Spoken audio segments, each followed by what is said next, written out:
Ito yung kailangan nating hanapin sa isang phone bago natin bilhin. Dapat may eSIM feature. Unang-una, mas secured. Tapos pangalawa, since digital kasi yung mga SIM card na pwede natin i-avail, so kahit anong bansa pa yan, kahit kunwari OFW tayo sa Saudi, tapos gusto natin magkaroon ng Philippine SIM card, nagiging posible yan kung may eSIM feature yung phone natin. Pwede natin bilhin yung mga eSIMs na yan dun sa app ng mga network sa Pinas. So install lang natin yung Globe One app, Dito app, or Smart app para mag-avail na ng eSIM.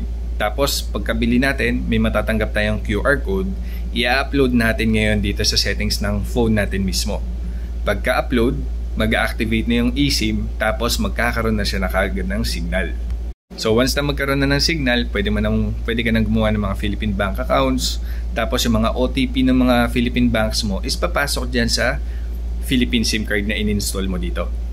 Marami kasi sa ating OFW ang nasanay sa physical SIM cards. Yun yung mga SIM cards na sinusuksok pa natin dito. Yung dudut-dutin natin ng SIM pin, tapos lalabas yung SIM tray, ilalagay natin yung micro SIM o kaya yung nano SIM, tapos ibabalik natin sa phone natin para magka-signal.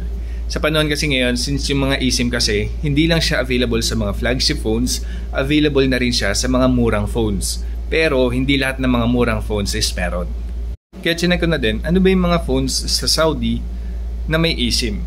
Dito sa Samsung sa Saudi, ito yung mga models na meron. So yung Galaxy S series, Z series, mga Note 20 pataas na series, tapos Galaxy A55 pataas na series. Ito naman sa mga Razer phones, yung mga foldables ng Motorola, Edge series, mula sa Edge, Neo, Fusion, Pro, and Ultra, lahat merong eSIM. Moto G series, ito yung mga budget phones. Kaya madalas doon sa mga lumang videos ko, kung makapansin mo, doon sa filtration na ginawa ko sa mga online shops, puro Motorola yung mga lumalabas. Yung Tecno brand, walang eSIM.